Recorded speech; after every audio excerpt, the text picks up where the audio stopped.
Hi, everyone. My name is Jamesia Hoyle. I am the coordinator for the Next Generation Global Health Security Network. Thank you for joining us today for the kickoff of the Infectious Disease Mapping Challenge, a project that will use geospatial mapping to address the objectives of the global health security agenda. I'd like to personally thank the virtual student foreign service interns for the opportunity to partner on this initiative, and thank our sponsors at George Mason University and Digital Globe Foundation. So during the course of the presentation, if you do have any questions, please type them in the chat box and we will address all questions at the end of the presentation. So without further delay, I'd like to hand things over to Natalie Desatel, who is a current virtual student foreign service intern. Thanks, Natalie. Yeah, hi. Hi, everyone. I'm Natalie. Thank you for being here. So I just have a little PowerPoint to sort of introduce the challenge a little bit, sort of what the point is, how you might participate, things like that. So a few questions I imagine you will have since you're here is what is the challenge? How are you going to do it? And why should you do it? So a little bit of context about the background. I know this is a lot of text, but just so you know where it came from. This challenge got started in 2015 on just one campus, and in 2016 started on several campuses. For instance, I hosted the challenge for UW-Madison in Wisconsin. So I'm a virtual student foreign service intern. So sort of what the point of the program or the project is to promote the use of geospatial tools, as Jamesia said, to address the objectives of the GHSA, which is, as you might know, a global effort to create a world safe and secure of the threat of infectious disease.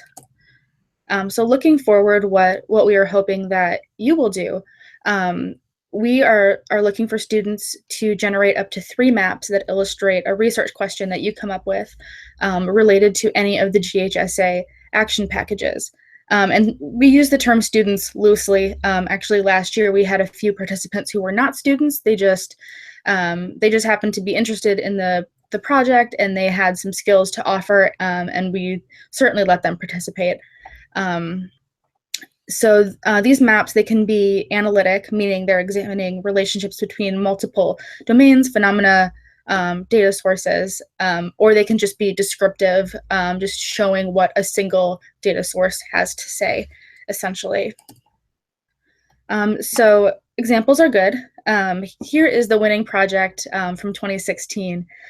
What they did was they visualized data such as yellow fever cases and population densities in the Democratic Republic of the Congo, Uganda, and Angola. And you can see that over on the right. Additionally, they created maps of habitat suitability across the 3 countries on 3 different variables, or actually 4 different variables, sorry about that. Land cover, precipitation, temperature, and elevation. And then they combined these factors into a single map to just show how these factors overlay and how they might influence each other. A couple other projects, oops, sorry, this should say 2016. Another 2016 project was to analyze the relationship between where foreign populations live and healthcare access in Munich, Germany. And then a last 2016 project, sorry, that should say 2016, analyzed the driving distance to health facilities in Haiti.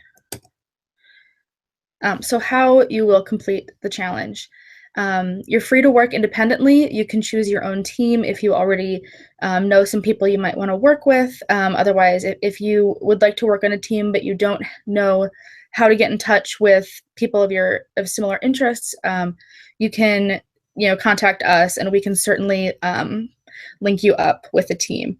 I know you're all around the world. This is going to be a remote project.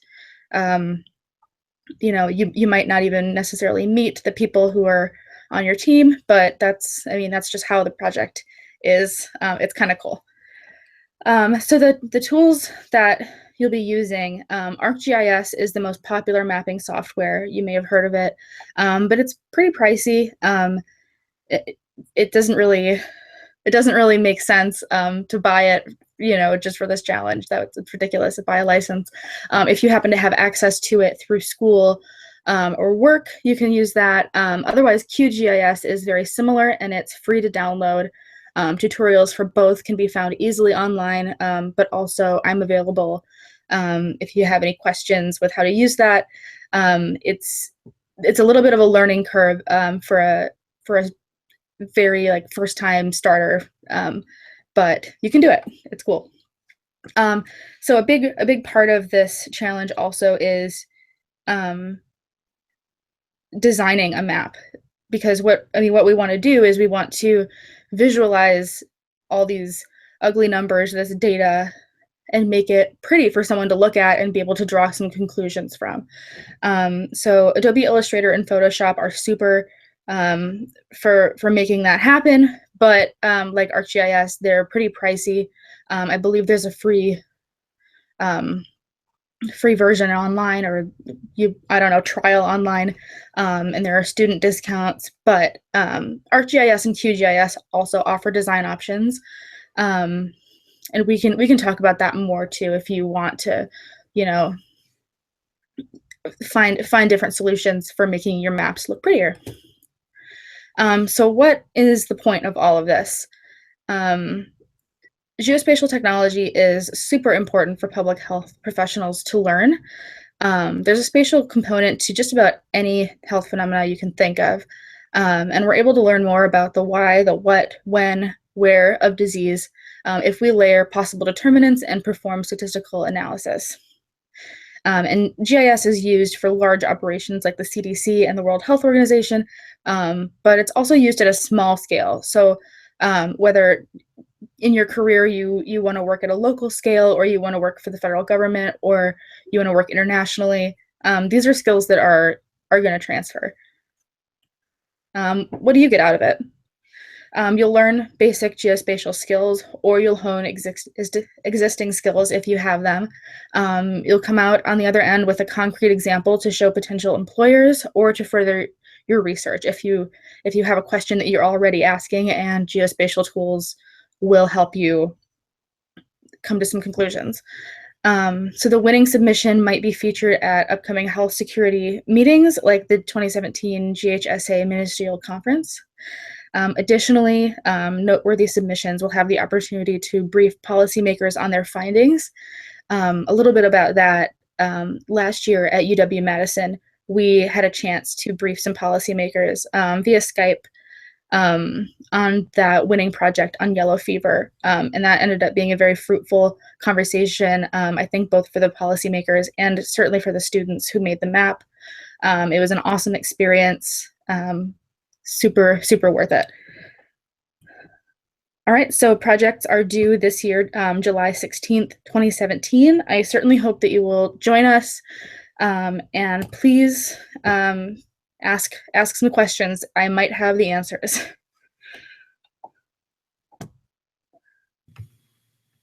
Thanks, Natalie. So as I mentioned before, guys, if you have any questions, can you just type them in the chat box, and we will relay those questions to Natalie as they come into the chat box. One thing that I would like to add to her presentation is that we are partnering with the Digital Globe Foundation for this particular iteration of the project. And so Digital Globe Foundation is actually committed to fostering innovation and collaboration in the use of remote sensing for addressing global challenges. So they've joined us in this activity to provide imagery through grants that demonstrate the value of high-resolution digital satellite sensing technology in addressing some of society's grand challenges, such as those related to water security or food security, or even resilient cities. So during the Infectious Disease Mapping Challenge, the Digital Globe Foundation will work with teams and/or individuals to address their research questions with relevant imagery. And so starting April 24th, you can access the grant application on the Next Generation Global Health Security Network website. All right, so are there any questions?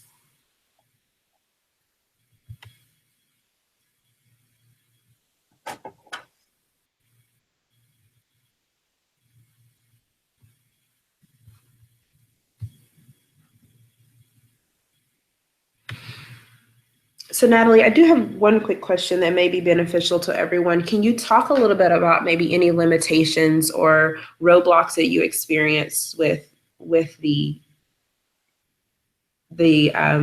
project in previous years? Absolutely. I would say not just with this project, but with geospatial research questions in general. The toughest part is finding data. It's pretty easy to come up with a question that you want an answer to, and think in your head, okay, it would be wonderful to find all of these data sources to layer on top of each other, all from the same year. You can, you want to picture that your ideal data is out there, but we are limited by what data is available. So that was definitely a challenge. Okay, someone wants me to go back to the winning entry and spend a bit more time with it. And I can certainly share this entry or this winning project in more detail. There is like a full proposal and write-up. I can't pretend to know everything about it because, as you can see, the project authors by Chinlia and Austin, unfortunately, they couldn't be here with us today to answer questions.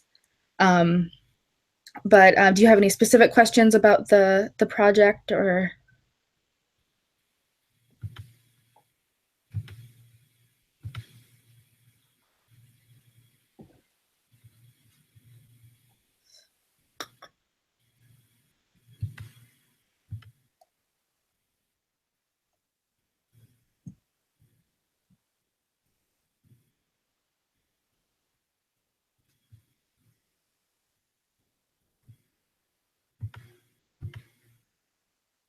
Timelines. Okay, that's a good question.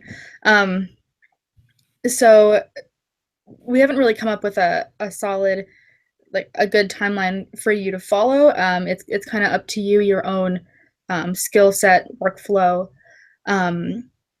But obviously that the first part is to come up with a question and find appropriate data for it. And then working from there, you can come up with a timeline for when to complete your analysis, your maps, visualizations, all of that. Plus, more details will be available. We're still sort of hashing out a lot of the details.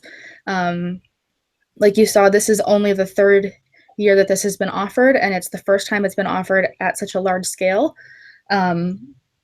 So yeah, sorry, I don't have like a solid answer for that, but In previous years, Natalie, how long did you have from the announcement until the time that the end of the timeline when they were judged? okay, I guess that's a good place to start. So last year we started it in September, and then they were judged in December.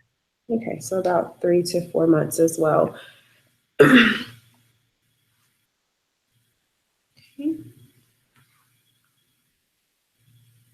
Any additional questions?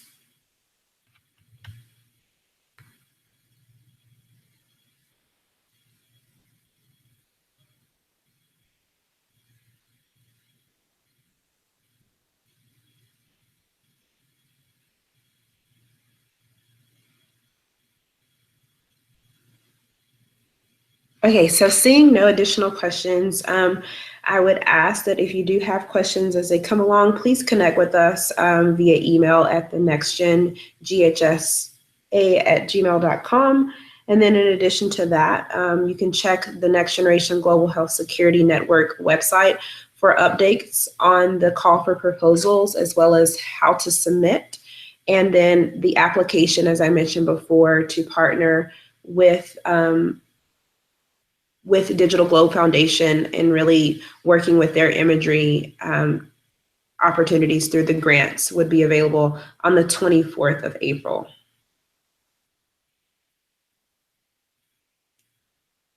I think there's one last question, Natalie. You'd probably be able to answer this better than me.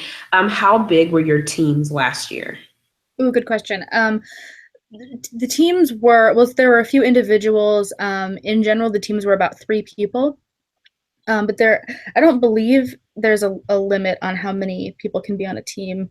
I mean, I guess it's probably more manageable to have 3 to maybe 4 people on a team to coordinate, delegate responsibilities. But yeah, it's it's kind of up to you. This is one of those things where it's you put into it, or you get out of it what you put into it, and you can kind of shape what your own experience is like.